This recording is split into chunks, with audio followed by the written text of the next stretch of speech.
ಪ್ರದೇಶ ಕಾಂಗ್ರೆಸ್ ಸಮಿತಿಯ ಅಧ್ಯಕ್ಷರು ಉಪಮುಖ್ಯಮಂತ್ರಿಗಳು ಆದಂತ ಮೊನ್ನೆ ಡಿ.ಕೆ. ಶಿವಕುಮಾರ್ ಅವರ ಎಲ್ಲ ನನ್ನ ಸಚಿವ ಸಹೋದ್ಯೋಗಿ ಮಿತ್ರರೇ, ವಿಧಾನಸಭೆ ಮತ್ತು ವಿಧಾನ ಪರಿಷತ್ತಿನ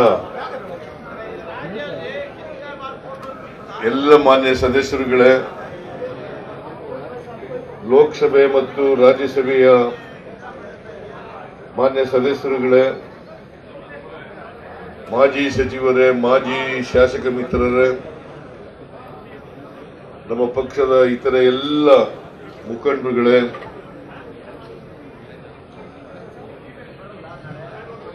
ಮಾಧ್ಯಮದ ಎಲ್ಲ ಸ್ನೇಹಿತರೆ,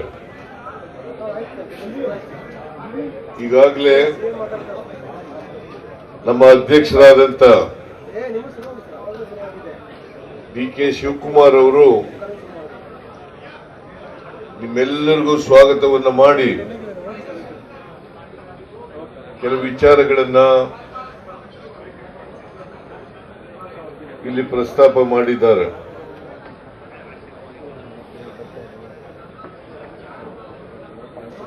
ನಾನು ಈ ಪ್ರತಿಭಟನೆಯ ಉದ್ದೇಶ ನಮಗಾಗಿರ್ತಕ್ಕಂಥ ಅನ್ಯಾಯ,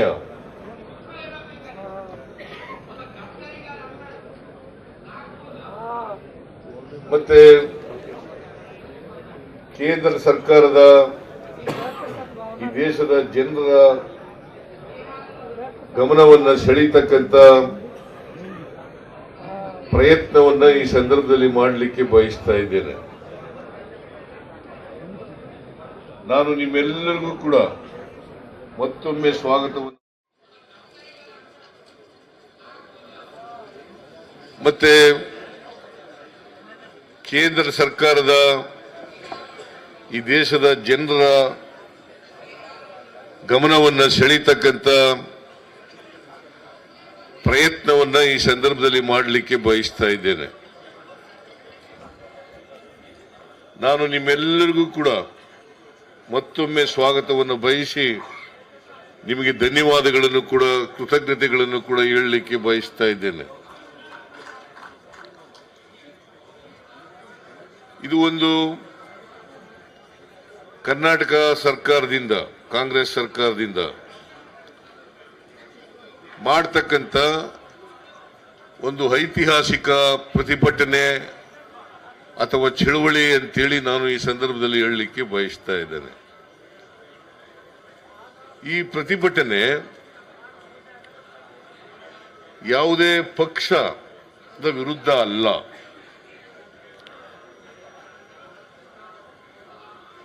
ಕಾಂಗ್ರೆಸ್ ಪಕ್ಷ, ಭಾರತೀಯ ಜನತಾ ಪಕ್ಷದ ವಿರುದ್ಧ ಮಾಡತಕ್ಕಂಥ ಚಳವಳಿ ಅಲ್ಲ ಇದು. I am making it very very clear. That is why I have written a letter to all the MPs of BJP and JDS to participate in this agitation. But I expect them to participate, but they did not participate in this agitation. They should have been participated. It's because we are raising this issue of discrimination meted out by government of India, particularly state of Karnataka, and also the states of southern states, southern India. ಇದಕ್ಕೋಸ್ಕರ ಈ ಚಳುವಳಿಯನ್ನು ನಾವು ಹಮ್ಮಿಕೊಂಡಿದ್ದೀವಿ. ಯಾರ ವಿರುದ್ಧನೂ ಅಲ್ಲ, ಯಾವ ಪಕ್ಷದ ವಿರುದ್ಧನೂ ಕೂಡ ಅಲ್ಲ. ಇದು ಕರ್ನಾಟಕ ರಾಜ್ಯಕ್ಕೆ ಆಗಿರ್ತಕ್ಕಂಥ ಅನ್ಯಾಯವನ್ನ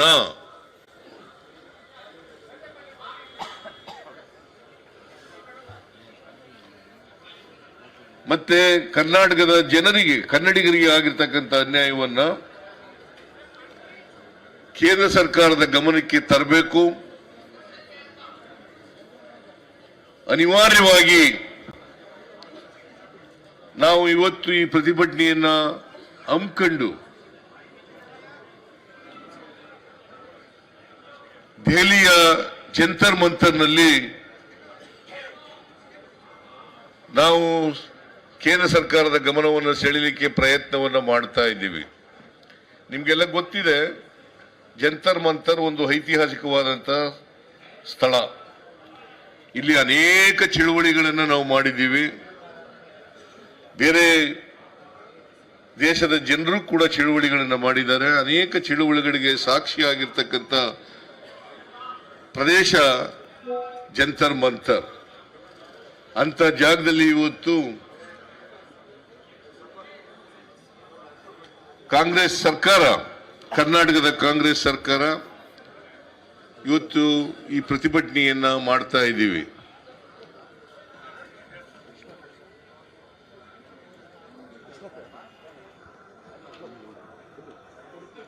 ನಮಗೆ ಆಗಿರ್ತಕ್ಕಂಥ ಅನ್ಯಾಯದ ವಿರುದ್ಧ ಧ್ವನಿ ಎತ್ತಕ್ಕಂಥದ್ದು ನಮ್ಮ ಕರ್ತವ್ಯ, ಜವಾಬ್ದಾರಿ ಅಂತಕ್ಕಂಥದ್ದನ್ನ ತಿಳ್ಕೋಬೇಕಾಗ್ತದೆ. ಈ ದೇಶದಲ್ಲಿ ಕೇಂದ್ರ ಸರ್ಕಾರ ಮತ್ತು ರಾಜ್ಯ ಸರ್ಕಾರಗಳು ತಮ್ಮ ಖರ್ಚುಗಳನ್ನು ಭರಿಸಲಿಕ್ಕೆ, ತಮ್ಮ ಜವಾಬ್ದಾರಿಯನ್ನು ನಿರ್ವಹಿಸಲಿಕ್ಕೆ ನಮ್ಮ ದೇಶದ ಸಂವಿಧಾನ 7ನೇ ಶೆಡ್ಯೂಲ್ನಲ್ಲಿ ಫೈನಾನ್ಸ್ ಕಮಿಷನ್ ಅನ್ನ, ಹಣಕಾಸಿನ ಆಯೋಗ ರಚನೆ ಮಾಡಿಕೊಂಡು ದೇಶದಲ್ಲಿ ಬರ್ತಕ್ಕಂಥ ತೆರಿಗೆಯನ್ನ ಹೇಗೆ ಹಂಚಿಕೆ ಮಾಡ್ಕೋಬೇಕು, ಕೇಂದ್ರ ಸರ್ಕಾರಕ್ಕೆ ಎಷ್ಟು ತೆರಿಗೆ ಹೋಗ್ಬೇಕು, ರಾಜ್ಯ ಸರ್ಕಾರಗಳಿಗೆ ಎಷ್ಟು ತೆರಿಗೆ ಹೋಗ್ಬೇಕು, ಕೇಂದ್ರಾಡಳಿತ ಪ್ರದೇಶಗಳಿಗೆ ಎಷ್ಟು ತೆರಿಗೆ ಹೋಗ್ಬೇಕು ಅಂತೇಳಿ ಪ್ರತಿ 5 ವರ್ಷಕ್ಕೊಮ್ಮೆ ಹಣಕಾಸಿನ ಆಯೋಗವನ್ನು ರಚನೆ ಮಾಡ್ಕೋತೀವಿ. ಇಲ್ಲಿವರೆಗೆ ದೇಶದಲ್ಲಿ 15 ಹಣಕಾಸು ಆಯೋಗಗಳು ತಮ್ಮ ವರದಿಗಳನ್ನು ಕೊಟ್ಟಿದ್ದಾವೆ. ಈಗ 16ನೇ ಹಣಕಾಸಿನ ಆಯೋಗ ರಚನೆಯಾಗಿದೆ.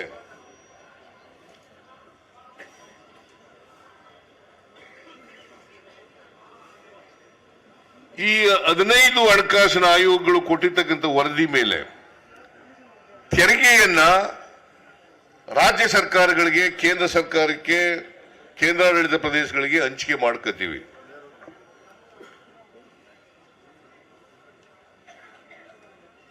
ನಾವು ಎಲ್ಲರೂ ಕೂಡ ಒಕ್ಕೂಟದ ವ್ಯವಸ್ಥೆನ ಇರತಕ್ಕಂಥದ್ದು. ನಾವ್ಯಾರು ಕೂಡ ಒಕ್ಕೂಟದ ವ್ಯವಸ್ಥೆಗೆ ವಿರುದ್ಧ ಅಲ್ಲ, ಅದನ್ನು ಬಲಪಡಿಸಲಿಕ್ಕೋಸ್ಕರವಾಗಿ ಇಂಥ ಚಳುವಳಿಗಳು ತೆರಿಗೆ ಕಾನೂನಾತ್ಮಕವಾಗಿ, ಸಂವಿಧಾನಾತ್ಮಕವಾಗಿ ರಾಜ್ಯಗಳಿಗೆ ಮತ್ತು ಕೇಂದ್ರಕ್ಕೆ ಹಂಚಿಕೆ ಆಗಬೇಕಾಗಿರ್ತಕ್ಕಂಥದ್ದು ಸಂವಿಧಾನ ಹೇಳಿರ್ತಕ್ಕಂಥದ್ದು. 7ನೇ ಶೆಡ್ಯೂಲ್ನಲ್ಲಿ ಇದನ್ನ ಪ್ರಸ್ತಾಪ ಮಾಡಿದ್ದಾವೆ. ಈಗ ನಾನು ಎಲ್ಲ ಹಣಕಾಸಿನ ಆಯೋಗಗಳ ಬಗ್ಗೆ ಪ್ರಸ್ತಾಪ ಮಾಡಲಿಕ್ಕೆ ಹೋಗಲ್ಲ. 14ನೇ ಹಣಕಾಸಿನ ಆಯೋಗ 2015-16ರಿಂದ 2019-20 ಇತ್ತು. 5 ವರ್ಷಗಳ ಕಾಲ ಈ ವರದಿಯನ್ನ ಕೊಟ್ಟಿದ್ದಾರೆ. 2015-16ರಿಂದ 2019-20 ಅವರು ವರದಿಯನ್ನ ಕೊಟ್ಟಿದ್ದಾರೆ.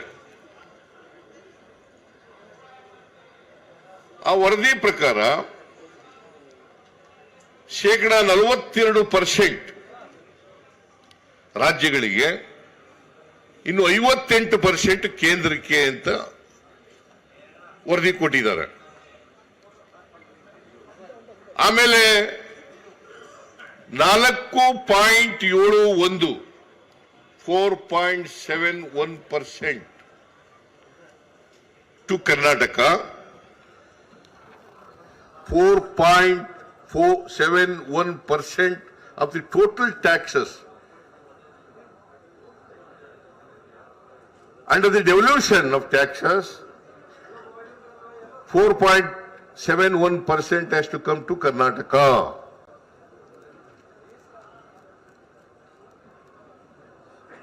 ಈ 15ನೇ ಹಣಕಾಸಿನಲ್ಲಿ 42ರಿಂದ 41% ಇಳಿಸಿದ್ರು. 42ರಿಂದ 41% ಇಳಿಸಿದ್ರು. ಮತ್ತೆ ಕರ್ನಾಟಕಕ್ಕೆ ಕೊಡಬೇಕಾಗಿದ್ದಂತ ತೆರಿಗೆ ಪಾಲನ್ನ 4.71ರಿಂದ 3.64ಕ್ಕೆ ಇಳಿಸಿದ್ರು. ಅದರ ಅರ್ಥ 1.07% ಕಡಿಮೆಯಾಯಿತು. 14ನೇ ಹಣಕಾಸಿನ ಆಯೋಗದವರೆಗೆ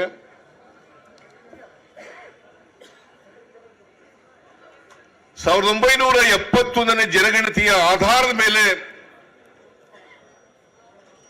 ತೆರಿಗೆ ಹಂಚಿಕೆಯನ್ನ ಮಾಡ್ತಾ ಇದ್ರು. ಯಾಕಂತಂದ್ರೆ 1971ರಲ್ಲಿ ಜನ ನಿಯಂತ್ರಣ ಶುರುವಾಯಿತು. ಆದರೆ 15ನೇ ಹಣಕಾಸಿನಲ್ಲಿ 1971ನೇ ಜನಗಣತಿಯನ್ನ ಬಿಟ್ಟು 2011ನೇ ಜನಗಣತಿಯನ್ನ ಲೆಕ್ಕಕ್ಕೆ ತಗೊಂಡ್ರು. 7ನೇ ಶೆಡ್ಯೂಲ್ ನಲ್ಲಿ ಏನ್ ಹೇಳ್ತಾರೆ ಅಂತಂದ್ರೆ ಜನಸಂಖ್ಯೆ, ವಿಸ್ತೀರ್ಣ, ಕಾಡಿರ್ತಕ್ಕಂಥದ್ದು, ತಲೆ ಆದಾಯ, ಸಮುದಾಯಗಳ ಅಭಿವೃದ್ಧಿ, ಇವುಗಳನ್ನ ಮಾನದಂಡಗಳನ್ನಾಗಿ ಇಟ್ಕೊಂಡಿದ್ದಾರೆ. ತೆರಿಗೆ ಹಂಚಿಕೆ ಮಾಡಲಿಕ್ಕೆ ಈ ಮಾನದಂಡಗಳನ್ನ ಇಟ್ಕೊಂಡಿದ್ದಾರೆ. ಉತ್ತರ ಭಾರತದ ಅನೇಕ ರಾಜ್ಯಗಳು ಜನಸಂಖ್ಯೆ ನಿಯಂತ್ರಣವನ್ನ ಸರಿಯಾಗಿ ಮಾಡಲಿಲ್ಲ.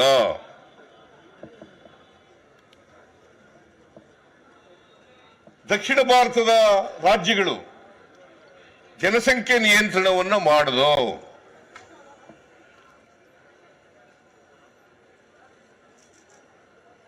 ಹಾಗಾಗಿ ಜನಸಂಖ್ಯೆ ಉತ್ತರ ಭಾರತದಲ್ಲಿ ಹೆಚ್ಚಾಯಿತು,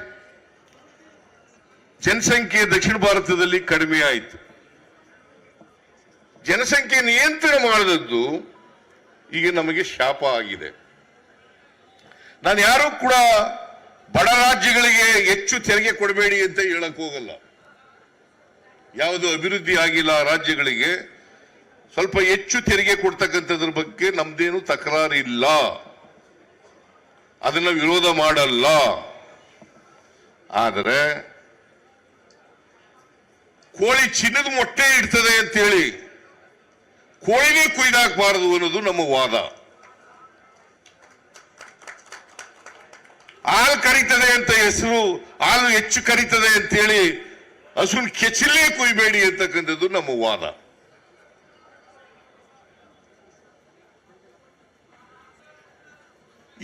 ಇದಕ್ಕೆ ನಮ್ಮ ಪ್ರತಿಭಟನೆ ಹೊರತು ಉತ್ತರ ರಾಜ್ಯಗಳಿಗೆ ಹೆಚ್ಚು ಕೊಡಬೇಡಿ ಅಂತಕ್ಕಂಥದ್ದು. ಈಗ ಫಾರ್ ಎಕ್ಸಾಂಪಲ್ ಉತ್ತರ ಪ್ರದೇಶಕ್ಕೆ ತೆರಿಗೆ ಪಾಲು ಸುಮಾರು 2,80,000 ಕೋಟಿ ಸಿಗುತ್ತೆ. ನಮಗೆ ಈ ವರ್ಷ ಎಷ್ಟು ಸಿಗ್ತದೆ ಗೊತ್ತಾ? ತೆರಿಗೆ ಪಾಲು 50,257 ಕೋಟಿ ರೂಪಾಯಿಗಳು. ಎಷ್ಟು? ಯುಪಿ ಉತ್ತರ ಪ್ರದೇಶಕ್ಕೆ 2,80,000 ಕೋಟಿ ಸಿಕ್ಕಿದ್ರೆ ಕರ್ನಾಟಕ ರಾಜ್ಯಕ್ಕೆ 50,257 ಕೋಟಿ. ಆದರೆ ಕರ್ನಾಟಕ ಇಡೀ ದೇಶದಲ್ಲಿ ತೆರಿಗೆ ಹೆಚ್ಚು ಮಾಡತಕ್ಕಂಥ ರಾಜ್ಯಗಳಲ್ಲಿ 2ನೇ ರಾಜ್ಯ. GST ಕಲೆಕ್ಷನ್ ಇರ್ಬೋದು, ಇನ್ಕಮ್ ಟ್ಯಾಕ್ಸ್ ಇರ್ಬೋದು, ಕಾರ್ಪೊರೇಟ್ ಟ್ಯಾಕ್ಸ್ ಇರ್ಬೋದು, ಕಸ್ಟಮ್ಸ್ ಡ್ಯೂಟಿ ಇರ್ಬೋದು, ಸೆಸ್ ಸರ್ಚಾರ್ಜ್ ಇರ್ಬೋದು, ಇವೆಲ್ಲವುಗಳಲ್ಲಿ ಕೂಡ we are number 2. Karnataka is number 2 as far as the tax collection is concerned. Maharashtra number 1, Maharashtra state is number 1, Karnataka number 2. ಮತ್ತೆ ನಮಗೆ ಯಾಕೆ ನ್ಯಾಯ? Is it not an injustice caused to Karnataka?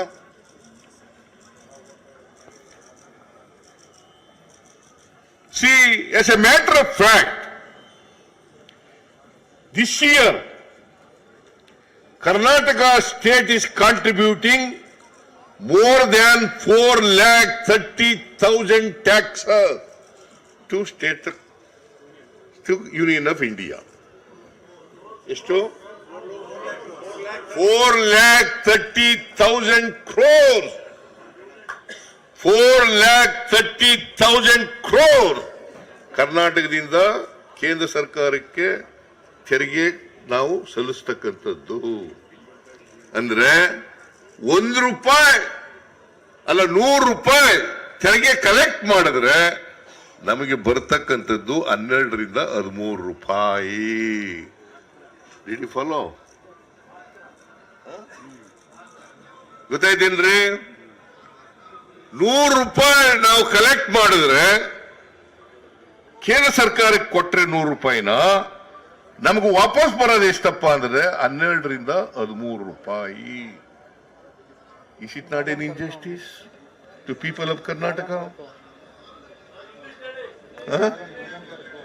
Is it not an injustice caused to Karnataka? That is why we are agitating.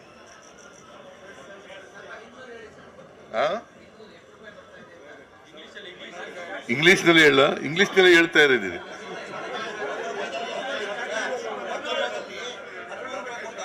₹100 ತೆರಿಗೆ collect ಮಾಡಿ ಕೇಂದ್ರಕ್ಕೆ ನಾವು ಕೊಟ್ರೆ ನಮಗೆ ವಾಪಸ್ ಬರ್ತಕ್ಕಂಥದ್ದು 12 ರಿಂದ 13 ರೂಪಾಯಿ. No tax. See, if we collect 100 rupees and giving it to Government of India, we are getting back only 12 to 13 rupees as our share. I hope that I made it very clear. Is there any doubt? No doubt. 12 ರಿಂದ 13 ರೂಪಾಯಿ ಮಾತ್ರ ನಮಗೆ ಸಿಕ್ಕುತ್ತೆ. 13 ರಿಂದ 12 ರಿಂದ. ಈಗ ನಮಗೆ ಈ 4.71 ರಿಂದ 3.64ಕ್ಕೆ ಆದ್ಮೇಲೆ 14th ಫೈನಾನ್ಸ್ ಇಂದ 15th ಫೈನಾನ್ಸ್ ಕಮಿಷನ್ ಅವರಿಗೆ 25-26 ಲೆಕ್ಕ ಹಾಕಿದೀವಿ, ಅಂದಾಜು ಮಾಡಿದೀವಿ. ಅಲ್ಲಿವರೆಗೆ 62,098 ಕೋಟಿ ರೂಪಾಯಿ ಕಡಿಮೆ ಆಯಿತು. ಎಷ್ಟು? 62,098 ಕೋಟಿ. ಐ ರಿಪೀಟ್, 62,098 ಕೋಟಿ. I repeat in English, 62,098 crores we lost. Karnataka has lost in devolution of taxes till 25-26 because of the 14th Finance Commission to 15th Finance Commission. In devolution, we lost about 62,098 crores. Is it not an injustice caused to Karnataka? That is why we are agitating. That is why we are agitating. See, ನಿಮಗೆ ಒಂದು ನಿಮಗೆ ಗಮನಕ್ಕೆ ತರಬೇಕು ಅಂತಂದ್ರೆ, ಯಾಕಂತಂದ್ರೆ BJP ಅವರು ಹೇಳ್ತಾರೆ ನಾವು ತೆರಿಗೆ ಜಾಸ್ತಿ ಕೊಟ್ಟಿದ್ದೀವಿ, ಹಿಂದಿನಕ್ಕಿಂತ 14ನೇ ಫೈನಾನ್ಸ್ಗಿಂತ 15ನೇ ಫೈನಾನ್ಸ್ ನಲ್ಲಿ ಜಾಸ್ತಿ ಕೊಟ್ಬಿಟ್ಟಿದ್ದೀವಿ, 14ನೇ ಫೈನಾನ್ಸ್ ನಲ್ಲಿ ಜಾಸ್ತಿ ಕೊಟ್ಬಿಟ್ಟಿದ್ದೀವಿ ಅಂತೇಳಿ ದೇ ಆರ್ ಕ್ಲೈಮಿಂಗ್. ಆದ್ರೆ ಅವತ್ತು ಗಾತ್ರ ಎಷ್ಟಿತ್ತು, ಬಜೆಟ್ ಗಾತ್ರ ಎಷ್ಟಿತ್ತು, ಇವತ್ತೆಷ್ಟಿದೆ ಅನ್ನೋದು ಹೇಳಲ್ಲ. ನಿಮಗೆ ಇಲ್ಲಿದೆ ಬಿಡಿ. ನಿಮಗೆ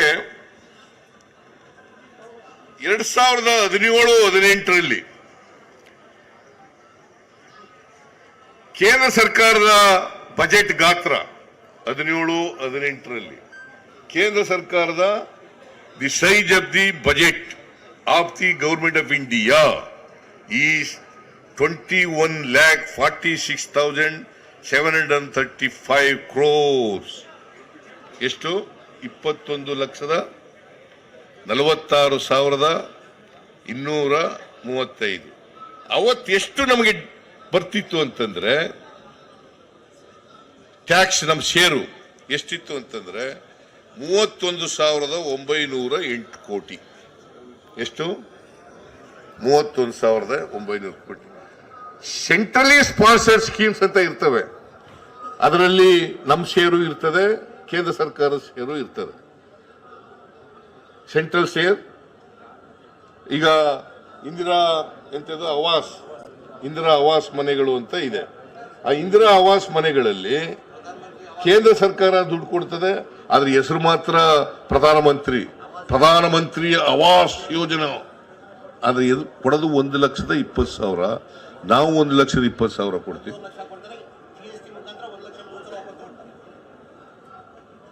ಕೊಡ್ತೀವಿ. ಆದ್ರೆ ಹೆಸರು ಮಾತ್ರ ಪ್ರಧಾನಮಂತ್ರಿಗಳಿಗೆ. ಈ ತರ ಸೆಂಟ್ರಲಿ ಸ್ಪಾನ್ಸರ್ಡ್ ಸ್ಕೀಮ್ಗಳಲ್ಲಿ ಅದು it is on share basis. Government share ಇರ್ತದೆ, ಗವರ್ಮೆಂಟ್ ಆಫ್ ಕರ್ನಾಟಕ ಶೇರ್ ಇರ್ತದೆ, ಗವರ್ಮೆಂಟ್ ಆಫ್ ಇಂಡಿಯಾ ಶೇರ್ ಇರ್ತದೆ. ಅದ್ರ ಮೂಲಕ ನಮಗೆ ಬರ್ತಕ್ಕಂಥ ಹಣ 16,082 ಕೋಟಿ. 17-18ರಲ್ಲಿ ನಾವು ಪಡ್ಕೊಂಡಂತ ಒಟ್ಟು ನಮ್ಮ ಕರ್ನಾಟಕ ಬಂದಂತ ದುಡ್ಡು 47,990 ಕೋಟಿ. ಯಾವ ವರ್ಷ ಇದು? 17-18ರಲ್ಲಿ. 18-19ರಲ್ಲಿ ಡೆವಲ್ಯೂಷನ್ ಮೂಲಕ 36,215 ಕೋಟಿ, ಗ್ರಾಂಟ್ಸ್ ಮೂಲಕ 14,942 ಕೋಟಿ, ಒಟ್ಟು 51,157 ಕೋಟಿ. 19-20ರಲ್ಲಿ 39,806 ಕೋಟಿ ಡೆವಲ್ಯೂಷನ್, ಗ್ರಾಂಟ್ಸು 15,008 ಕೋಟಿ, ಒಟ್ಟು 54,814 ಕೋಟಿ ಬಂದಿತ್ತು. ಯಾವಾಗ ಇದು? 19-20ರಲ್ಲಿ ಬಜೆಟ್ ಗಾತ್ರ 27,86,349 ಕೋಟಿ. ಸೊ ನಾನು ಯಾಕೆ ಹೇಳ್ತಾ ಇದ್ದೀನಿ ಅಂತಂದ್ರೆ, ಅವತ್ತು ಬಜೆಟ್ ಗಾತ್ರ ಕಡಿಮೆ ಇತ್ತು. ಕಡಿಮೆ ಇದ್ರೂ ಕೂಡ 18-19ರಲ್ಲಿ 51,000 ಕೋಟಿ ಬಂದದೆ ನಮಗೆ. ಎಷ್ಟು ಬಂದದೆ? 51,000 ಕೋಟಿ. ಬಜೆಟ್ ಗಾತ್ರ ಎಷ್ಟಿತ್ತು ಅಂದ್ರೆ 24,42,000 ಕೋಟಿ. 23-24ರಲ್ಲಿ ಎಷ್ಟು ಬಜೆಟ್ ಗಾತ್ರ? 45 ಲಕ್ಷ ಕೋಟಿ. 45 ಲಕ್ಷ ಕೋಟಿ 18-19ರಲ್ಲಿ ಇದಕ್ಕಿಂತ ಹೆಚ್ಚು ಕಡಿಮೆ ಡಬಲ್ ಆಯಿತು. ನಮಗೆ ಟ್ಯಾಕ್ಸ್ ಡಬಲ್ ಬರಬೇಕಲ್ಲ. ಗಾತ್ರ ಬದಿಯಾದ್ಮೇಲೆ ಪ್ರಪೋರ್ಷನೇಟ್ ಆಗಿ ನಮಗೆ ಜಾಸ್ತಿ ಬರಬೇಕಲ್ಲ. ಬಂದಿಲ್ಲ. 23-24ರಲ್ಲಿ ನಾವು ಬಂದದ್ದು 50,257 ಕೋಟಿ. 18-19ಗಿಂತ ಕಡಿಮೆ. Is it not an injustice to Karnataka? Is it not an injustice to people of Karnataka? Huh? Should we not protest? Should we not agitate? So this is the position. So GST ಬಂತು. ನಾವು ಹೇಳಿದ್ವು GST ಇಂದ ಅವೈಜ್ಞಾನಿಕ ಆಗಿದೆ, ಇದು ಬೇಡ, ಈಗ ಮಾಡಬೇಡಿ, ವೈಜ್ಞಾನಿಕವಾಗಿ ಮಾಡಿ. GST ನಾವು ವಿರೋಧ ಮಾಡಲ್ಲ, ಆದರೆ GST ಮಾಡುವಾಗ ಏನ್ ಹೇಳಿದ್ರು ಕೇಂದ್ರ ಸರ್ಕಾರದವರು? ನಿಮ್ಗೆ ಎಷ್ಟು ನಷ್ಟ ಆಯ್ತದ ಅದೆಲ್ಲ ಬರೆಸ್ಕೊಡ್ತೀವ್ರಿ ಅಂತ ಹೇಳಿದ್ರು. GST ಕೌನ್ಸಿಲ್ನಲ್ಲಿ ನಿಮ್ಗೆ ಎಷ್ಟು ನಷ್ಟ ಆಯ್ತದೆ ಅಷ್ಟೆಲ್ಲ ಬರೆಸ್ಕೊಡ್ತೀವಿ. ನಮ್ಮ ಕೃಷ್ಣ ಬೈರೇಗೌಡ ಹೋಗ್ತಾನೆ GST ಕೌನ್ಸಿಲ್, ಎಲ್ಲನೂ ಬರೆಸ್ಕೊಟ್ಬಿಡ್ತೀವಿ ಅಂತ ಹೇಳಿದ್ರು. ನಮಗೆ ಅವತ್ತು 15% ಟ್ಯಾಕ್ಸ್ ಗ್ರೋತ್ ಇತ್ತು. Tax growth 15%. ಅದು ನ್ಯಾಷನಲ್ ಅವರೇಜ್ 14%ಗೆ ಅಂತ ಹೇಳಿದ್ರು. 14% ಕೊಡ್ತೀವಿ ನಿಮ್ಗೆ ಅಂತ ಹೇಳಿದ್ರು ನಾವು ಒಪ್ಕೊಂಡು, 14% ಕೊಡ್ತೀವಿ ಅಂತಂದ್ರು ಒಪ್ಕೊಂಡು 5 ವರ್ಷ ಕೊಟ್ಟರು. 2022 ಜೂನ್ಗೆ ನಿಲ್ಲಿಸ್ಬಿಟ್ರು. ಜೂನ್ 2022ನೇ ಇಸ್ವಿಗೆ ಕಾಂಪನ್ಸೇಷನ್ ಕೊಡೋದು ನಿಲ್ಲಿಸ್ಬಿಟ್ರು. ಈಗ 22, 23, 24 ಎರಡೇ ವರ್ಷದಲ್ಲಿ ಆ ಕಾಂಪನ್ಸೇಷನ್ ಕೊಡ್ತಿದ್ರಲ್ಲ, ತೆರಿಗೆ ನಮಗೆ ನಷ್ಟ ಆಯ್ತಲ್ಲ, ಅದರಿಂದ ಮೋರ್ ದೆನ್ 59,000 ಕ್ರೋರ್ಸ್ ನಷ್ಟ ಆಯ್ತು. ಎಷ್ಟು ನಷ್ಟ ಆಯ್ತು? 59,000 ಕೋಟಿಗೂ ಹೆಚ್ಚು ಜಾಸ್ತಿ. Is it not an injustice? Is it not an injustice? So this is an injustice. 59,000 ಕೋಟಿ.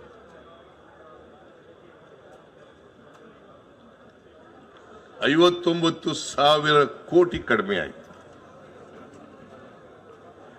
ಸೊ ಈಗ ಪರಿಹಾರ ಕೊಡ್ತಾ ಇಲ್ಲ ನಮಗೆ. ಕೇಂದ್ರ ಸರ್ಕಾರದಿಂದ ಪರಿಹಾರ ಕೊಡ್ತಾ ಇಲ್ಲ, ನಿಲ್ಲಿಸ್ಬಿಟ್ರು.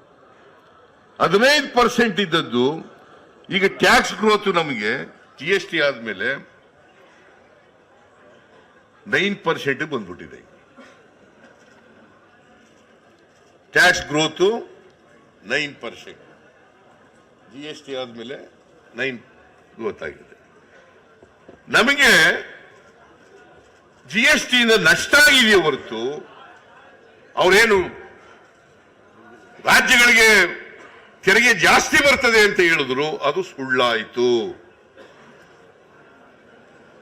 ರಾಜ್ಯಗಳಿಗೆ ಜಾಸ್ತಿ ಬರ್ತದೆ ಅಂತ ಹೇಳಿದ್ರಲ್ಲ ಕೇಂದ್ರ ಸರ್ಕಾರ, ಅದು ಸುಳ್ಳಾಯಿತು. ನಮಗೆ ನಷ್ಟ ಆಯಿತು.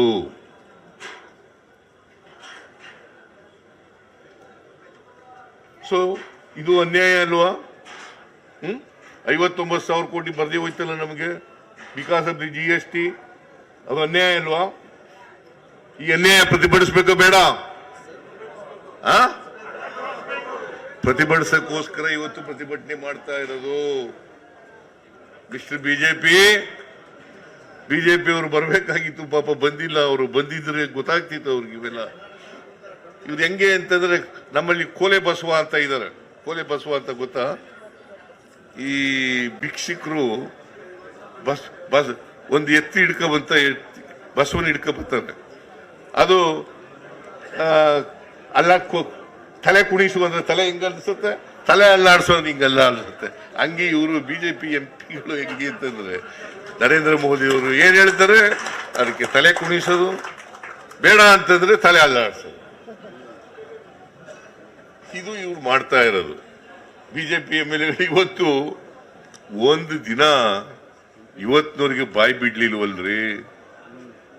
ಇದ್ರ ಜೊತೆಗೆ 4.71ರಿಂದ 3.64 ಆದ್ಮೇಲೆ ತೆರಿಗೆ ನಮ್ಗೆ ಇಳಿಸಿದ ಮೇಲೆ 15 ಫೈನಾನ್ಸ್ ಕಮಿಷನ್ ಅವರೇ ವಿಶೇಷ ಅನುದಾನ ಅಂತೇಳಿ ನಮಗೆ 5,495 ಕೋಟಿ ರೂಪಾಯಿಗಳನ್ನ ಶಿಫಾರಸು ಮಾಡಿದ್ರು ಇಂಟ್ರಿಮ್ ರಿಪೋರ್ಟ್ ನಲ್ಲಿ. ಯಾವಾಗ ಅದು ಮಾಡಿದ್ದು? 6/4 ಆದ್ಮೇಲೆ ತೆರಿಗೆ ನಮ್ಗೆ ಇಳಿಸಿದ ಮೇಲೆ 15 ಫೈನಾನ್ಸ್ ಕಮಿಷನ್ ಅವರೇ ವಿಶೇಷ ಅನುದಾನ ಅಂತೇಳಿ ನಮಗೆ 5,495 ಕೋಟಿ ರೂಪಾಯಿಗಳನ್ನ ಶಿಫಾರಸು ಮಾಡಿದ್ರು ಇಂಟ್ರಿಮ್ ರಿಪೋರ್ಟ್ ನಲ್ಲಿ. ಯಾವಾಗ ಅದು ಮಾಡಿದ್ದು? 2021ರಲ್ಲಿ ಶಿಫಾರಸು ಮಾಡೋರು. ನಾನು ಅನೇಕ ಸಾರಿ ಅಸೆಂಬ್ಲಿನಲ್ಲಿ ಕಂಠ ಶೋಷಣೆ ಮಾಡ್ಕೊಂಡೆ. ಕೇಳ್ರಿ ಹೋಗಿ ಮಿಸ್ಟರ್ ಯಡಿಯೂರಪ್ಪ, ಪತ್ರ ಬರೀರಿ, ನಿರ್ಮಲಾ ಸೀತಾರಾಮನ್ ಹತ್ರ ಕೂತ್ಕೊಳ್ರಿ, ನರೇಂದ್ರ ಮೋದಿ ಅವರ ಹತ್ರ ಕೂತ್ಕೊಳ್ರಿ, ಹೋಗಿ MP-ಗಳೆಲ್ಲ ಹೋಗಿ ಕೂತ್ಕೊಳ್ರಿ. 5,495 ಕೋಟಿ is not A small amount.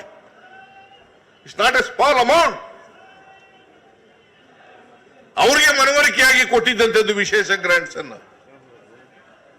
ಅದ್ರ ಜೊತೆಗೆ ಅವ್ರ ರಿಪೋರ್ಟ್ ನಲ್ಲಿ 15th ಫೈನಾನ್ಸ್ ಕಮಿಷನ್ ರಿಪೋರ್ಟ್ ನಲ್ಲಿ 3,000 ಕೋಟಿ ಪೆರಿಫೆರಲ್ ರಿಂಗ್ ರೋಡ್ ಮಾಡ್ಲಿಕ್ಕೆ ಅಂತ ಹೇಳಿದ್ರು, ಕೊಡ್ತೀವಿ ಅಂತ ಹೇಳಿದ್ರು. ಎಷ್ಟು? 3,000 ಕೋಟಿ ಪೆರಿಫೆರಲ್ ರಿಂಗ್ ರೋಡ್ ಕೊಡ್ತೀವಿ ಅಂತ ಹೇಳಿದ್ರು. ಅದ್ರ ಜೊತೆಗೆ ವಾಟರ್ ಬಾಡೀಸ್ ಡೆವಲಪ್ಮೆಂಟ್ಗಳಿಗೆ ಅದಕ್ಕೆ 3,000 ಕೋಟಿ ಕೊಡ್ತೀವಿ ಅಂತಂದ್ರು. ಒಟ್ಟು 6,000 ಕೊಡ್ತೀವಿ ಅಂತಂದ್ರು. 6,000 plus special grants 5,495, both put together 11,495 ಕೋಟಿ. ಐ ರಿಪೀಟ್, 11,495 ಕೋಟಿ. ನಾನು ಯಾಕೆ ಇದನ್ನ ರಿಪೀಟ್ ಅಂತ ಹೇಳ್ತಾ ಇದ್ದೀನಿ ಅಂತಂದ್ರೆ, ನಿನ್ನೆ ಶ್ರೀಮತಿ ಯಾರು ನಮ್ಮ ಹಣಕಾಸಿನ ಮಂತ್ರಿ ನಿರ್ಮಲಾ ಸೀತಾರಾಮನ್ ಅವ್ರು ಏನ್ ಹೇಳಿದ್ದಾರೆ ಅಂದ್ರೆ, 15th finance commission is a independent organisation, autonomous organisation, we do not want to interfere. ಹಾಗಾದ್ರೆ ಅಮ್ಮ ನೀನು 11,495 ಕೋಟಿ ರೂಪಾಯಿನ ಕೊಡ್ಲಿಲ್ವಲ್ಲ, ಯಾಕ ತಾಯಿ? ಇಂಟರ್ಫಿಯರ್ ಆಗದೆ ಹೋದ್ರೆ ಕೊಡ್ಬೇಕಾಗಿತ್ತಲ್ಲ. ಇಂಟರ್ಫಿಯರ್ ಆಗಲ್ಲ. It is an autonomous organisation, ನಾನ್ ಇಂಟರ್ಫಿಯರ್ ಆಗಲ್ಲ. ಯಾಕೆ ಸುಳ್ಳು ಹೇಳ್ತೀಯ ತಾಯಿ ಪಾರ್ಲಿಮೆಂಟ್ ನಲ್ಲಿ? 11,495 ಕೋಟಿ it was refused by none other than our finance minister Srimati Nirmala Sitaraman.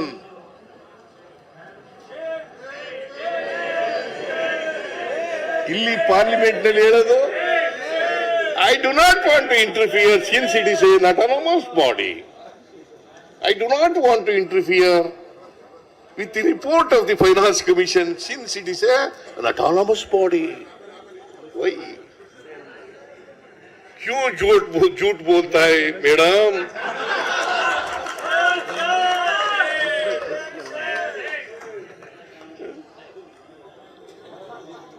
क्यों झूठ बोलता है? इंटरफियर ಆಗಲ್ವಂತೆ. ಹಾಗಾದ್ರೆ why you are refused? She only refused. 11,495 ಕೋಟಿ. Is it a small amount? Is it a small amount? It's a very big amount. It has been refused by our finance minister and she is representing Karnataka.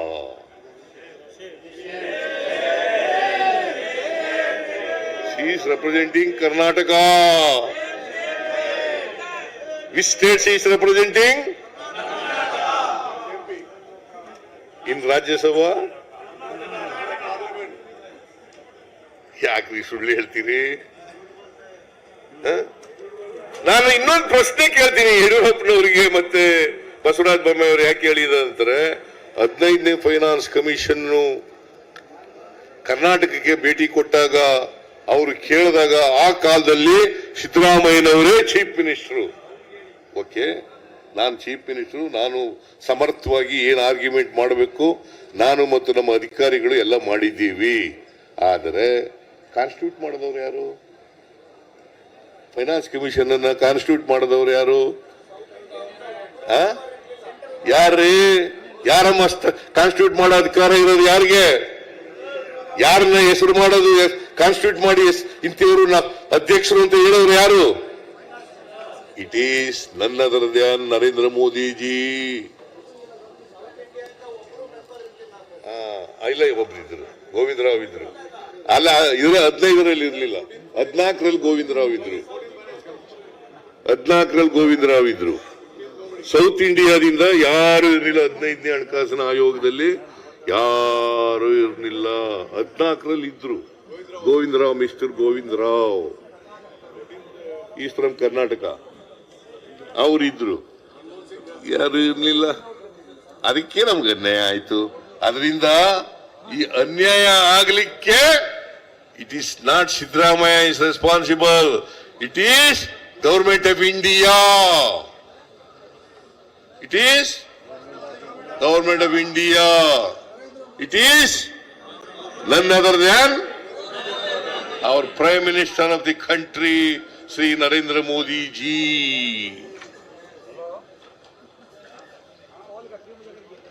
ಅಲ್ವಾ? ಸತ್ಯ ಗೊತ್ತಾಗಬೇಕಲ್ಲ. ನೀವೆಷ್ಟೇ ಅಸತ್ಯವನ್ನ ಹೇಳಿದ್ರೂ ಕೂಡ ಸತ್ಯವನ್ನ ಮುಚ್ಚಾಕ್ಲಿಕ್ಕೆ ಸಾಧ್ಯ ಇಲ್ಲ mister Yediyurappa, mister Basavaraj Bommai. ಸಾಧ್ಯನಾ? These are all facts. And ನಾನು ಎಲ್ಲ ಕೋಟ್ ಮಾಡ್ತಾ ಇರ್ತಕ್ಕಂಥ facts figures it is from their documents only. ಅವ್ರ ಬಜೆಟ್ ಮಂಡಿಸಿದಾರಲ್ಲ, ಆ ಬಜೆಟ್ ಡಾಕ್ಯುಮೆಂಟ್ಗಳ ಮೂಲಕನೇ ನಾನು ಹೇಳ್ತಾ ಇರೋದು. Nobody can dispute it, nobody can deny it. ಇವರು ರಾಜಕೀಯಕ್ಕೋಸ್ಕರ ಸುಳ್ಳು ಹೇಳ್ತಾ ಇದ್ದೀರಾ, ಜನರ ತಪ್ಪುದಾರಿಗೆ ಎಳಿತಾ ಇದ್ದೀರಾ. ಬಿಜೆಪಿಯವರೇ, ನೀವು ಕರ್ನಾಟಕದ ಜನರಿಗೆ ದ್ರೋಹ ಮಾಡ್ತಾ ಇದ್ದೀರಿ ಅಂತಕ್ಕಂಥ ಮಾತುಗಳನ್ನು ಹೇಳಬೇಕಾಗ್ತದೆ.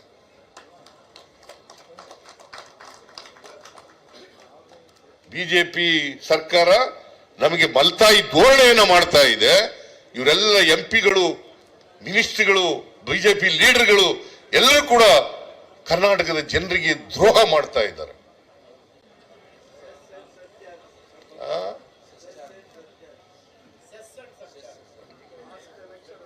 This is an hard truth. These are all based on facts. No, anybody can verify the documents of the government. Nam document beda. You please verify the documents of government of Karnataka, government of India. Budgetary documents, budget documents. You please verify.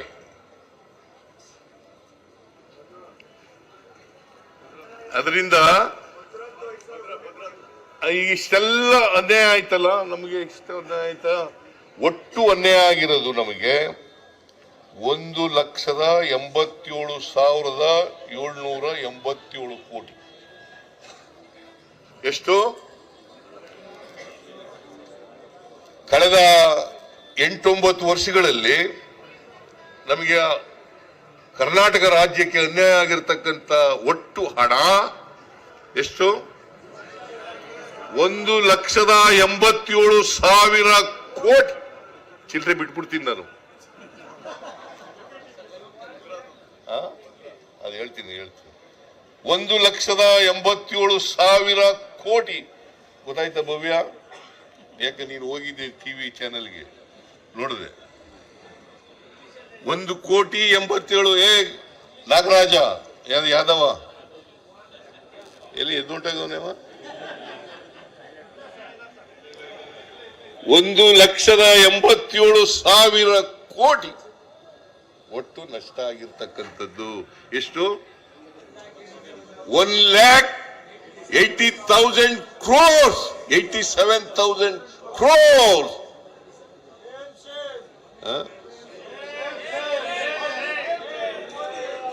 In such a big way, injustice has been caused to Karnataka.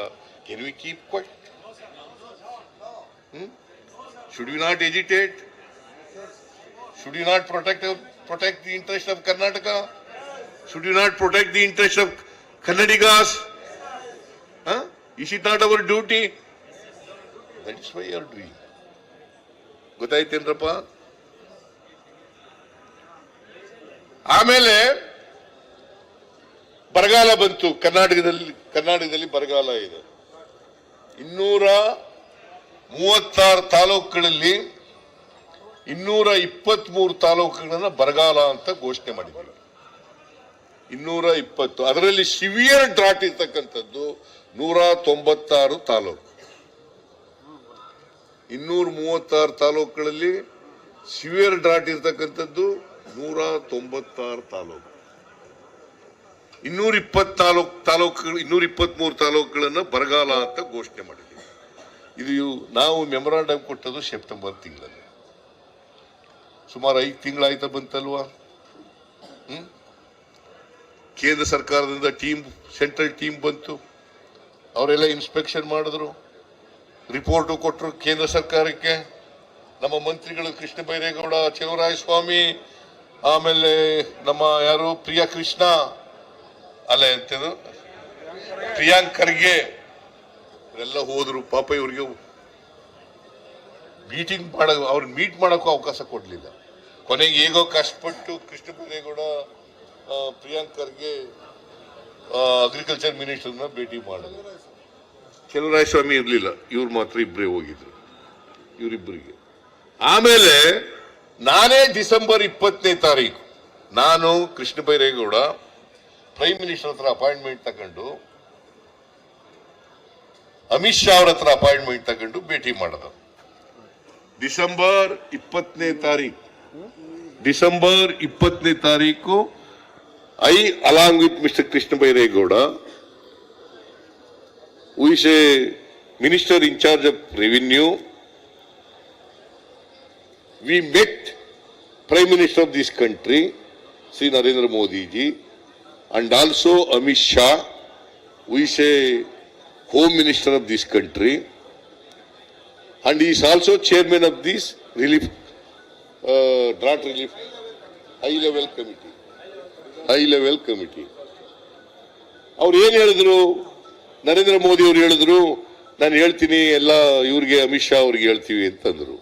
ಆಮೇಲೆ ಅಮಿತ್ ಶಾ ಅವ್ರನ್ನ ಭೇಟಿ ಮಾಡಾಗ ಏನ್ ಹೇಳಿದ್ರು, 20ನೇ ತಾರೀಕು ಭೇಟಿ ಮಾಡಿದ್ವಿ December 20ಕ್ಕೆ, 23ಕ್ಕೆ meeting ಕರೆದು ನಾವು ಒಂದು ತೀರ್ಮಾನ ಮಾಡ್ತೀವಿ ಅಂತ ಹೇಳಿದ್ರು.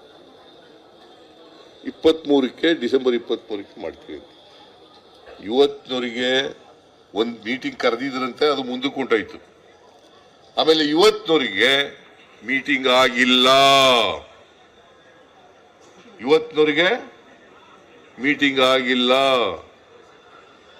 ಮೀಟಿಂಗ್ ಆಗದೆ ಇರೋದ್ರಿಂದ ನಮಗೆ NDRF ನಿಂದ ₹1 ಬಂದಿಲ್ಲ. Is it not an injustice? ₹1 5 ತಿಂಗಳಾಯ್ತಾ ಬಂತು, ಇವತ್ತಿನವರಿಗೆ ₹1 ಬಂದಿಲ್ಲ.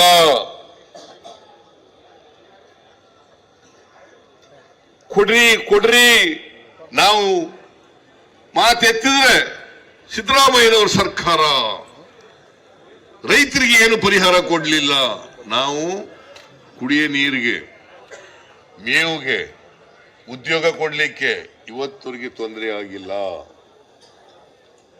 ಅದ್ರ ಜೊತೆಗೆ ಮೊದಲನೇ ಕಂತಿನಲ್ಲಿ ₹2,000 ಅಲ್ಲ 20 ಎಷ್ಟು ₹2,000 ಪ್ರತಿ ರೈತರಿಗೆ ಮೊದಲನೇ ಕಂತಿನಲ್ಲಿ ಪರಿಹಾರ ಕೊಟ್ಟಿದ್ದೀವಿ. ಸುಮಾರು 31 ಲಕ್ಷ ರೈತರಿಗೆ ಕೊಟ್ಟಿದ್ದೇವೆ. 650 ಕೋಟಿನಲ್ಲ, 650 ಕೋಟಿ ರೂಪಾಯಿಗಳನ್ನ ರೈತರಿಗೆ ಕೊಟ್ಟಿದ್ದೀವಿ. 31 ಲಕ್ಷ ರೈತರಿಗೆ ಕೊಟ್ಟಿದ್ದೀವಿ. ಇನ್ನೂ ಕೊಡ್ತೀವಿ. NDRF ಹಣ ಬಂದ್ಮೇಲೆ ಕೊಡ್ತೀವಿ. ಪುನಃ NDRF ಹಣ ಬರ್ಬೇಕಲ್ಲ, ಅದು ಅವ್ರ ಮನೆಯಿಂದ ಕೊಡೋದಲ್ಲ, ನಮ್ಮ ದುಡ್ಡು, ನಮ್ಮ ಕರ್ನಾಟಕದಿಂದ ಕಲೆಕ್ಟ್ ಆಗಿರ್ತಕ್ಕಂಥ ತೆರಿಗೆ. SDRF ಮತ್ತೆ NDRF ಅಂತ ಇರ್ತದೆ. SDRF ನಲ್ಲಿ 75% ಗೌರ್ಮೆಂಟ್ ಆಫ್ ಇಂಡಿಯಾ ಕೊಡ್ತದೆ, 25% ಸ್ಟೇಟ್ ಗೌರ್ಮೆಂಟ್ ಶೇರ್ ಕೊಡ್ತದೆ. NDRF ನಲ್ಲಿ ಈ ತರ ಪ್ರವಾಹ ಬಂದಾಗ ಮತ್ತೆ ಬರಗಾಲ ಬಂದಾಗ ಬೇರೆ ಆಪತ್ತುಗಳು ಬಂದಾಗ ಖರ್ಚು ಮಾಡ್ಲಿಕ್ಕೆ ಇರ್ತಕ್ಕಂಥ ಹಣ ಅದು NDRF, national disaster response fund.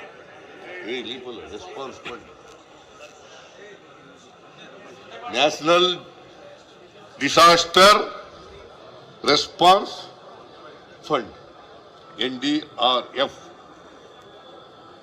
SDRF, state disaster response fund.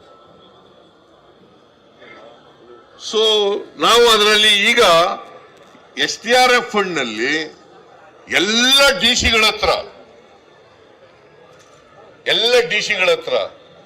800 ಕೋಟಿ ರೂಪಾಯಿ, ಎಷ್ಟಪ್ಪ,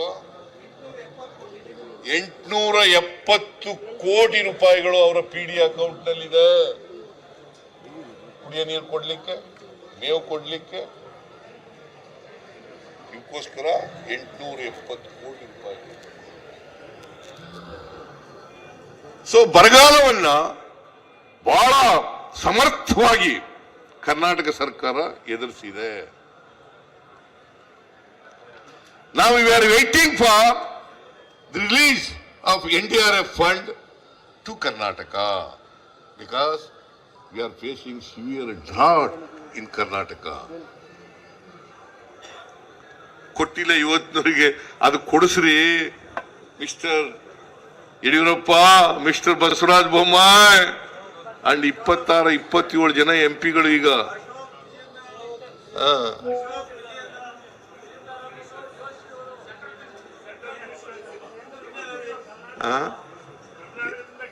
ಅವ್ರು ಯಾರು ಹೆಸರು ಯಾಕೆ ಹೇಳಿ ಅವ್ರು ದೊಡ್ಡವ್ರನ್ನ ಮಾಡೋದು ಬಿಡಪ್ಪ. ಕೊಟ್ಟಿಲ್ಲ ಇವತ್ತಿನವ್ರಿಗೆ, ₹1 ಕೊಟ್ಟಿಲ್ಲ. ಇದು ಹೇಳ್ಬೇಕಾ ಬೇಡ? should they not raise their hands, raise their voice? ನಿಮಗೆ ಜನ ಓಟ್ ಕೊಟ್ಟಿರೋದು ಕಳಿಸಿರೋದು ಯಾಕೆ? ಮತ್ತೆ ತಲೆ ಕುಣಿಸಕ ಹಿಂಗೆ, ತಲೆ ಅಲ್ಲಾಡ್ಸಕ ಹಿಂಗೆ?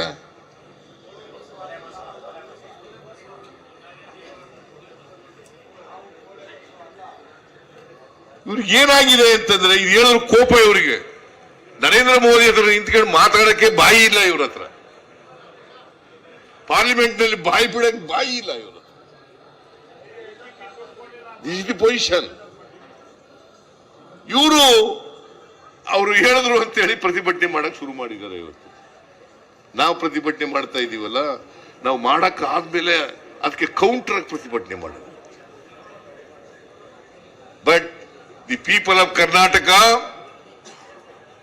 could understand the design of BJP people.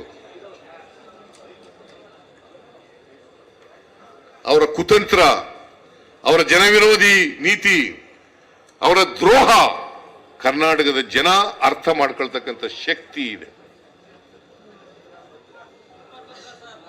ಇದು ಒಂದಾಯ್ತಾ? ಇನ್ನೊಂದು, ಈ ಮಹದಾಯಿ ಯೋಜನೆ, ಅಪ್ಪರ್ ಭದ್ರಾ ಯೋಜನೆ ಇದೆಯಲ್ಲ, ಅಪ್ಪರ್ ಭದ್ರಾ ಯೋಜನೆ, ನೀರಾವರಿ ಯೋಜನೆ. ಈ ನೀರಾವರಿ ಯೋಜನೆಗೆ ನಾವು ಹೇಳಿದ್ದಲ್ಲ, ನಿರ್ಮಲಾ ಸೀತಾರಾಮನ್ ಅವರೇ 23-24 ಬಜೆಟ್ ನಲ್ಲಿ, ಅವ್ರ ಬಜೆಟ್ ನಲ್ಲಿ ಹೇಳಿದ್ದಾರೆ ಕರ್ನಾಟಕಕ್ಕೆ. ಇವರು ಡಿ.ಕೆ. ಶಿವಕುಮಾರ್ ಹೇಳಿದ್ರು ಅವ್ರ ಬಜೆಟ್ ಸ್ಪೀಚ್ ಓದಿ ಹೇಳಿದ್ರು. ನಾನು ಹೇಳಿದ್ದಲ್ಲ, ಇದು ಅವರೇ ಹೇಳಿದ್ದು.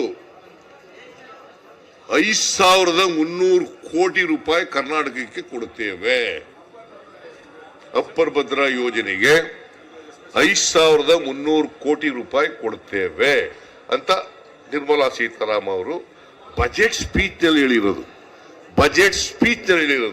ಎಲ್ಲೋ ಆಶ್ವಾಸನೆ ಕೊಟ್ಟಿರೋದಲ್ಲ, ಬಜೆಟ್ ಸ್ಪೀಚ್ ನಲ್ಲಿ ಹೇಳಿರೋದು. ಬಸವರಾಜ ಬೊಮ್ಮಾಯಿ ಅವರು 23-24 ಬಜೆಟ್ ಮಂಡಿಸುವಾಗ 5,300 ಕೋಟಿ ಅಪ್ಪರ್ ಭದ್ರಾ ಯೋಜನೆಗೆ ಕೊಡ್ತೇವೆ, ಜೊತೆಗೆ ಅಪ್ಪರ್ ಭದ್ರಾ ಯೋಜನೆಯನ್ನ ರಾಷ್ಟ್ರೀಯ ಯೋಜನೆ ಅಂತೇಳಿ ಘೋಷಣೆ ಮಾಡ್ತೇವೆ. ಅದ್ರ ಮಾತಾಡಿರ್ಬೇಕಲ್ಲ ಬಸವರಾಜ ಬೊಮ್ಮಾಯಿ, ನಿರ್ಮಲಾ ಸೀತಾರಾಮನ್ ಜೊತೆಲಿ, ಅಥವಾ ಮೊರಾರ್ಜಿ ಎಂತವರು ನರೇಂದ್ರ ಮೋದಿ ಅವ್ರ ಜೊತೆ ಮಾತಾಡಿರ್ಬೇಕಲ್ಲ. ಮಾತಾಡದೆ ಹೇಳಕ್ಕಾಗತ್ತಾ? ಇಷ್ಟೆಲ್ಲ ಬಜೆಟ್ ನಲ್ಲಿ ಹೇಳಿದ್ರು ಕೂಡ ಇವತ್ತಿನವರಿಗೆ ₹1 ಬಿಡುಗಡೆ ಆಗಿಲ್ಲ. ಇವತ್ತಿನವರಿಗೆ 5,300 ಕೋಟಿ ರೂಪಾಯಿನಲ್ಲಿ ₹1 ಬಿಡುಗಡೆ ಆಗಿಲ್ಲ. ಆದ್ರೆ ಬಿಜೆಪಿ ಅವರು ಹೇಳಿದ್ರು ನಾವ್ ಯಾವ್ದೋ ದುಡ್ಡು ಕೊಡ್ಬೇಕಾಗಿಲ್ಲ. ಮತ್ತೆ ಇದು 5,300 ಕೋಟಿ ಯಾಕಪ್ಪ ಕೊಡ್ಲಿಲ್ಲ? ನೀವೇ ಹೇಳಿದ್ರಲ್ರಿ ಕೊಡ್ತೀವಿ ಅಂತ, ಯಾಕೆ ಕೊಡ್ಲಿಲ್ಲ? ಹಾಗಾದ್ರೆ ಇವತ್ತಿನವರಿಗೆ ₹1 ಕೊಡ್ಲಿಲ್ಲ. ಇವರು ಡಿ.ಕೆ. ಶಿವಕುಮಾರ್ ನೀರಾವರಿ ಮಂತ್ರಿ ಹೋಗಿ ಭೇಟಿ ಮಾಡಿದ್ರು ಅವ್ರನ್ನ, ನಿರ್ಮಲಾ ಸೀತಾರಾಮನ್ ಅವ್ರನ್ನ ಭೇಟಿ ಮಾಡಿ ರಿಕ್ವೆಸ್ಟ್ ಮಾಡಿದ್ರು. ಆ ಜಲಸಂಪನ್ಮೂಲ ಸಚಿವರನ್ನು ಭೇಟಿ ಮಾಡಿದ್ರು, ರಿಕ್ವೆಸ್ಟ್ ಮಾಡಿದ್ರು. ಕೊಡ್ಲಿಲ್ಲ. ಮಿಸ್ಟರ್ ಹನುಮಂತಯ್ಯನವ್ರೆ, ಕೊಡ್ಲಿಲ್ಲ.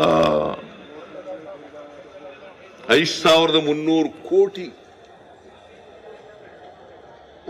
ಸುಮ್ಮನೆ ಇರ್ಬೇಕಾ ಕೊಡದೆ ಹೋದ್ರು? ನೀವು ರೈಸ್ ಮಾಡಿದ್ರಿ ಸರಿ, ಅವ್ರು ಯಾರು ಮಾಡ್ಲಿಲ್ವಲ್ಲ, ನಿಮ್ ಜೊತೆಗೆ ಅವರು ಧ್ವನಿ ಗೂಡಿಸ್ಬೇಕಾಗಿತ್ತಲ್ಲ, ಮಾಡಲಿಲ್ಲ. ಆಮೇಲೆ ಮಹದಾಯಿ ಯೋಜನೆ, ಇವತ್ತಿನವರಿಗೆ ಎನ್ವೈರನ್ಮೆಂಟಲ್ ಕ್ಲಿಯರೆನ್ಸ್ ಸಿಕ್ಕಿಲ್ಲ. So far government of India is not cleared environmental permission.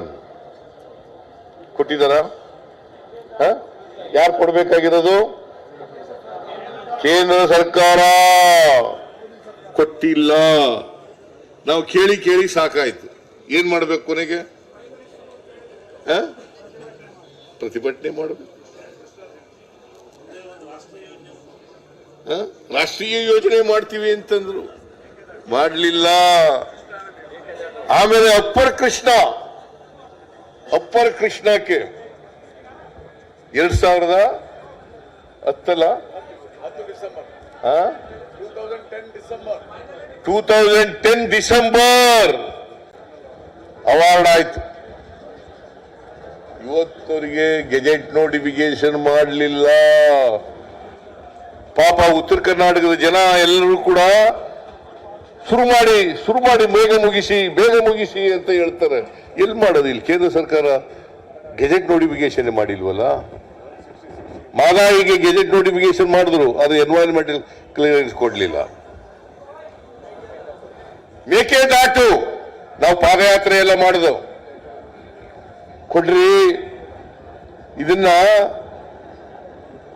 ಈಗ ಪಾಪ ದೇವೇಗೌಡರು ನಿನ್ನೆ ಭಾಷಣ ಮಾಡ್ತಾ ಇದ್ರು, ನಾನು ಕೇಳಿದೆ ಪಾರ್ಲಿಮೆಂಟ್ ನಲ್ಲಿ ಭಾಷಣ ಮಾಡ್ತಾ ಇದ್ರು ಇದ್ರ ಬಗ್ಗೆ, ಮೇಕೆದಾಟು ಬಗ್ಗೆ. ಕೊಡ್ರಿ, ಕುಡಿಯ ನೀರಿನ ಯೋಜನೆ ಕೊಡ್ರಿ, ಬೆಂಗಳೂರು ಸುತ್ತಮುತ್ತ ಹಳ್ಳಿಗಳಿಗೆ ಎಲ್ಲ ಕುಡಿಯ ನೀರು ಕೊಡಬೇಕು ಕೊಡ್ರಿ ಅಂತ. ಈಗ ಅವ್ರನ್ನೇ ನರೇಂದ್ರ ಮೋದಿ ಅವರು ಹೊಗಳ್ತಾರಲ್ಲ, ಕೊಡಿಸ್ಲಿ ಪಾಪ, ಕೊಡಿಸ್ಲಿ. ಬರೀ ಭಾಷಣ ಮಾಡ್ಬಿಟ್ಟು ಅವ್ರು ಏನ್ ಹೇಳಿದ್ರು ಗೊತ್ತಾ? ಪ್ರಧಾನಮಂತ್ರಿಗಳನ್ನು ಭೇಟಿ ಮಾಡಿದ್ದೆ, ಪ್ರಧಾನಮಂತ್ರಿಗಳು ನನಗೆ ತೋರಿಸಿದಂತ ಪ್ರೀತಿ ವಿಶ್ವಾಸ ಯಾವ ಪ್ರೈಮ್ ಮಿನಿಸ್ಟರ್ ತೋರಿಸಿರ್ಲಿಲ್ಲ. ಯಾರು ಹೇಳಿದ್ದು ಇದನ್ನ? Mister HD Deve Gowda, former prime minister of this country.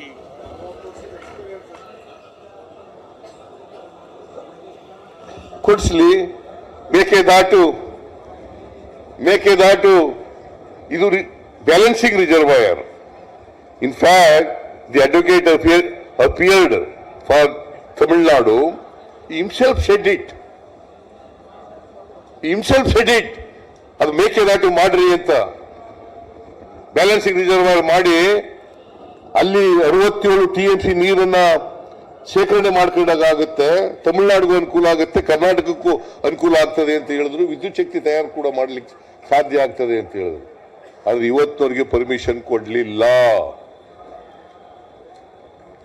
ಎಲ್ಲ ವಿಚಾರಗಳನ್ನ ಇಟ್ಕೊಂಡು ಇವತ್ತು ಪ್ರತಿಭಟನೆಯನ್ನ ಅನಿವಾರ್ಯವಾಗಿ ಇಂತಹ ಒಂದು ಐತಿಹಾಸಿಕ ಪ್ರತಿಭಟನೆಯನ್ನ ಕಾಂಗ್ರೆಸ್ ಸರ್ಕಾರ ಮಾಡ್ತಾ ಇದೆ. ಆಮೇಲೆ ರಾಯಚೂರಿನಲ್ಲಿ ಏಮ್ಸ್ ಕೊಡ್ತೀವಿ ಅಂತ ಹೇಳಿದ್ರು. ಮರ್ತು ಬಿಟ್ಟಿದ್ದೆ ಬೋಸರಾಜ್. ಏಮ್ಸ್ ಕೊಡ್ತೀವಿ ಅಂತಂದ್ರು. 3 ಪತ್ರ ಬರೆದು ನಾನು ಈ ಸಾರಿ ಚೀಫ್ ಮಿನಿಸ್ಟರ್ ಆದ್ಮೇಲೆ 2 ಪತ್ರ ಬರೆದೆ, ಏಮ್ಸ್ ಕೊಡ್ರಿ ರಾಯಚೂರಿನಲ್ಲಿ ಅಂತ. ಎಲ್ಲಿ ಶರಣ್ ಪ್ರಕಾಶ್? ಬರೆದಿದ್ದೀನ ಇಲ್ಲ?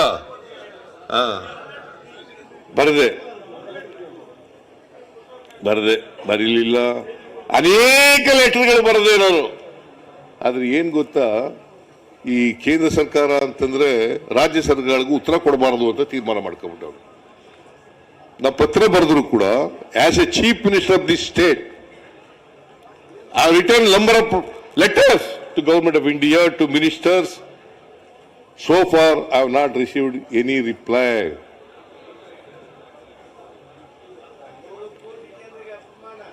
ಅದು ಸ್ಟೆಪ್ ಮದರ್ಲಿ ಆಟಿಟ್ಯೂಡ್ ಇಲ್ವಾ? ತಿರಸ್ಕಾರ ಮನೋಭಾವನ ಇಲ್ವಾ ಇದು?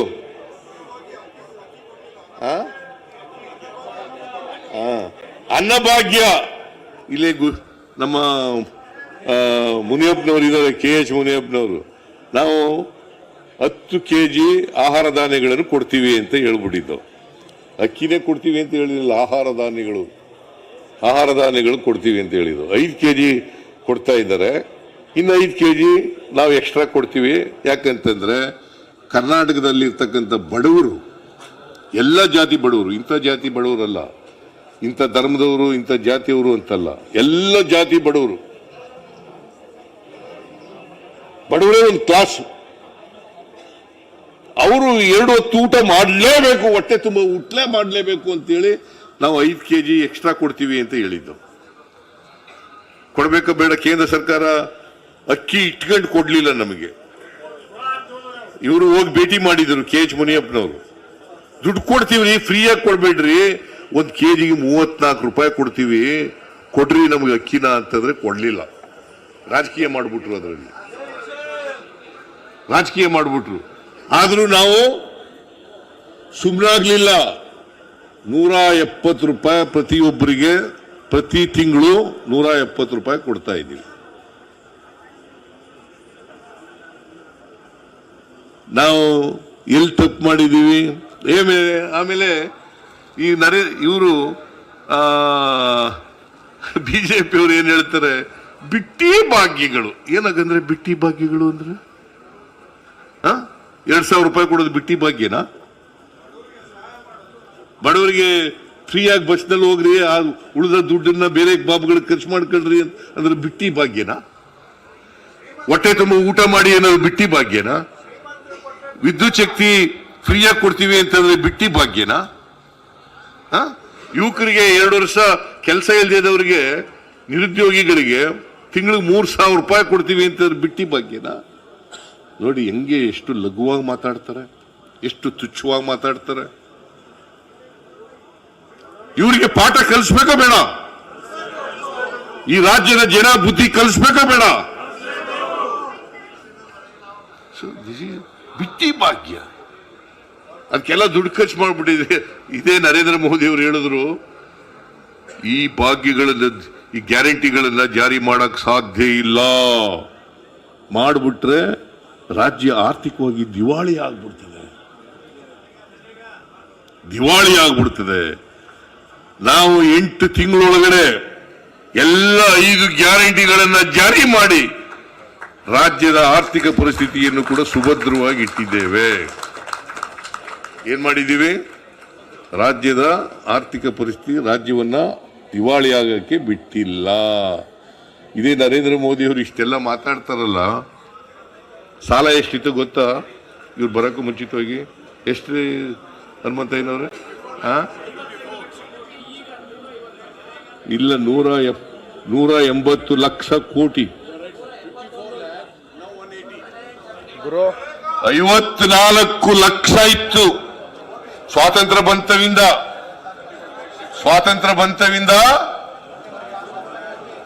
ಎಷ್ಟು ಲಕ್ಷ ಇತ್ತು? 54 ಲಕ್ಷ. ಟುಡೇ ನಿಮ್ಮ ನಿರ್ಮಲಾ ಸೀತಾರಾಮನ್ ಬಜೆಟ್ ಘೋಷಣೆ ಮಾಡಿರೋದು ಈ ವರ್ಷದ ಕೊನೆಗೆ 180 ಲಕ್ಷ ಕೋಟಿ. 180 ಲಕ್ಷ ಕೋಟಿ ಅಂತಂದ್ರೆ ಇವ್ರು ಬಂದ ಮೇಲೆ 10 ವರ್ಷದಲ್ಲಿ ಎಷ್ಟು ಸಾಲ ಮಾಡಿದ್ರು? 54 ಮೈನಸ್ 180 ಎಷ್ಟಾಯ್ತು? 126. ಎಷ್ಟು? ಸುಮಾರು 130 ಲಕ್ಷ ಕೋಟಿ ಸಾಲವನ್ನ ಮಿಸ್ಟರ್ ನರೇಂದ್ರ ಮೋದಿ ಮಾಡಿದ್ದಾರೆ. ದಿವಾಳಿಯಾಗಿರೋದು ಕರ್ನಾಟಕನ?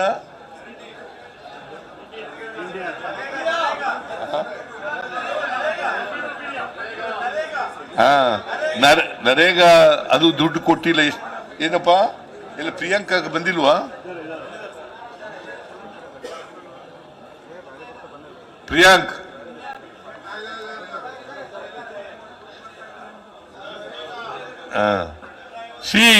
ಈ ತರ ಇಷ್ಟೊಂದು ಅನ್ಯಾಯ, ಅನೇಕ ವಿಧಗಳು, ಎಲ್ಲನೂ ಹೇಳಕ್ ಹೋಗಲ್ಲ. ಅನ್ಯಾಯ ಆಗಿರೋದ್ನೆಲ್ಲ ಮೇಜರ್ ಆಗಿ ಹೇಳಿದ್ದೀನಿ ಅಷ್ಟೇ. ಆಮೇಲೆ ಈ ಸೆಸ್ಸು ಮತ್ತು ಸರ್ಚಾರ್ಜ್ ಅಂತ ಹಾಕ್ತಾರೆ. ಸೆಸ್ ಮತ್ತೆ ಸರ್ಚಾರ್ಜ್ ನರೇಂದ್ರ ಮೋದಿ ಅವರು ಬರೋದಕ್ಕಿಂತ ಮುಂಚಿತವಾಗಿ ಸೆಸ್ಸು ಸರ್ಚಾರ್ಜ್ 1,40,000 ಕೋಟಿ ಇತ್ತು. ಎಷ್ಟಿತ್ತು? 1,40,000 ಕೋಟಿ. 23-24ಕ್ಕೆ ಸೆಸ್ಸು ಸರ್ಚಾರ್ಜು 5,52,000 ಕೋಟಿ. 5,52,000. It was in 2014 and 15, 1,40,000 crores. Today, this year, it is 5,52,000 crores. ಎಷ್ಟು ಬರಬೇಕು? ಅಲ್ಲ, ಇದು ನರೇಗಾ 700 ಕೋಟಿ ನರೇಗಾದಲ್ಲಿ ಬರಬೇಕು, ಕೊಟ್ಟಿಲ್ಲ. Meted out by Government of India to Karnataka. That is why our agitation. Why this historical agitation is? Because of this factor. ಗೊತ್ತಾಯ್ತಲ್ಲ? ಅದಕ್ಕೋಸ್ಕರ ಇಡೀ ಮಂತ್ರಿಮಂಡಲ, ಎಲ್ಲ ಶಾಸಕರು, ಎಲ್ಲ ಸಂಸತ್ ಸದಸ್ಯರು ಇವತ್ತು ಜಂತರ್ ಮಂತರ್ನಲ್ಲಿ ಪ್ರತಿಭಟನೆಯನ್ನ ಮಾಡಿದ್ದೇವೆ. ಕೇಂದ್ರ ಸರ್ಕಾರದ ಗಮನವನ್ನು ಸೆಳೆದಿದ್ದೇವೆ. 16ನೇ ಹಣಕಾಸಿನ ಆಯೋಗದಲ್ಲಿ ಮತ್ತೆ ಇದು ರಿಪೀಟ್ ಆಗಬಾರದು. 15ನೇ ಹಣಕಾಸಿನ ಆಯೋಗದ ಮಾನದಂಡಗಳನ್ನು ಬದಲಾವಣೆ ಮಾಡತಕ್ಕಂಥ ಕೆಲಸವನ್ನ ಕೇಂದ್ರ ಸರ್ಕಾರ ಮಾಡಬೇಕು. ನಮಗೆ ನ್ಯಾಯವನ್ನ ಒದಗಿಸಿಕೊಡಬೇಕು. ಈಗಾಗಿರ್ತಕ್ಕಂಥ 1,87,000 ಸದಸ್ಯರು ಇವತ್ತು ಜಂತರ್ ಮಂತರ್ನಲ್ಲಿ ಪ್ರತಿಭಟನೆಯನ್ನ ಮಾಡಿದ್ದೇವೆ. ಕೇಂದ್ರ ಸರ್ಕಾರದ ಗಮನವನ್ನು ಸೆಳೆದಿದ್ದೇವೆ. 16ನೇ ಹಣಕಾಸಿನ ಆಯೋಗದಲ್ಲಿ ಮತ್ತೆ ಇದು ರಿಪೀಟ್ ಆಗಬಾರದು. 15ನೇ ಹಣಕಾಸಿನ ಆಯೋಗದ ಮಾನದಂಡಗಳನ್ನು ಬದಲಾವಣೆ ಮಾಡತಕ್ಕಂಥ ಕೆಲಸವನ್ನು ಕೇಂದ್ರ ಸರ್ಕಾರ ಮಾಡಬೇಕು. ನಮಗೆ ನ್ಯಾಯವನ್ನ ಒದಗಿಸಿಕೊಡಬೇಕು. ಈಗಾಗಿರ್ತಕ್ಕಂಥ 1,87,000 ಕೋಟಿ ಏನ್ ನಷ್ಟ ಆಗಿದೆ ಕರ್ನಾಟಕಕ್ಕೆ, ಅದನ್ನ ತುಂಬಿಕೊಡ್ತಕ್ಕಂಥ ಕೆಲಸವನ್ನು ಮಾಡಬೇಕು ಅಂತೇಳಿ ಕೇಂದ್ರ ಸರ್ಕಾರವನ್ನು ಒತ್ತಾಯವನ್ನು ಮಾಡಿ ನಿಮ್ಮೆಲ್ಲರ ಪರವಾಗಿ ಕೇಂದ್ರ ಸರ್ಕಾರವನ್ನು ಒತ್ತಾಯ ಮಾಡ್ತೇನೆ. ಕರ್ನಾಟಕದ 7 ಕೋಟಿ ಜನರ ಪರವಾಗಿ ಒತ್ತಾಯವನ್ನು ಮಾಡ್ತೇನೆ.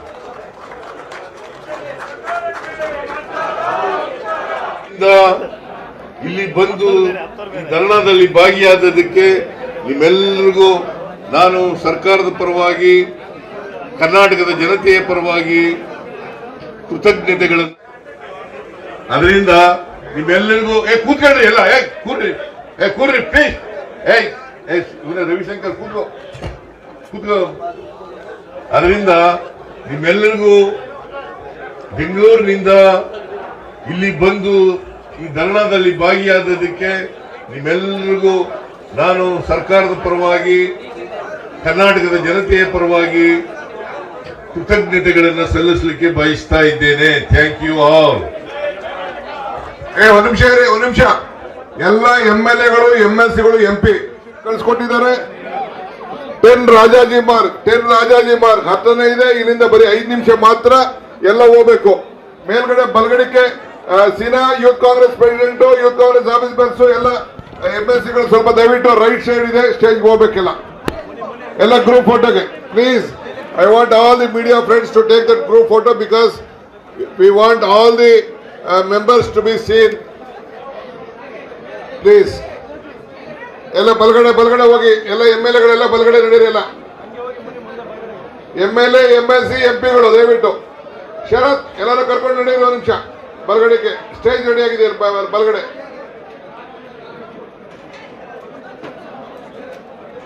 ಎಲ್ಲರೂ ಕಳಿಸಿ. ಎಲ್ಲ ಬಲಗಡೆ ಸ್ಟೇಜು. ಆಫ್ಟರ್ವರ್ಡ್ಸ್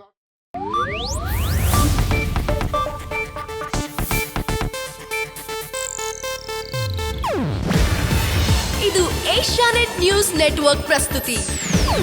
ನೀವು ನೋಡ್ತಿದ್ದೀರಾ ಏಷ್ಯಾ ನೆಟ್ ಸುವರ್ಣ ನ್ಯೂಸ್.